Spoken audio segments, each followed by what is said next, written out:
Ever dreamt of sharing your stunning Power BI dashboards with the world and collaborating on them with other data enthusiasts?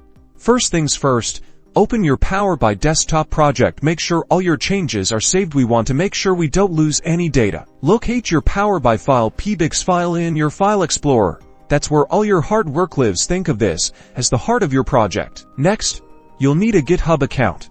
Head over to GitHub and either sign in or create an account. If you don't already have one, then create a new repository, giving it a descriptive name related to your Power BI project. After creating the repository, click on Upload Existing Files or drag and drop all the files, the pbix file, to the repository by dragging it into the space provided. Once your file is uploaded, add a short, clear commit message and submit it so other people know what you are changing. Then select Commit Changes. If your project has additional supporting documentation, like a README file explaining the project or data files used, upload those as well following the same steps, and that's it.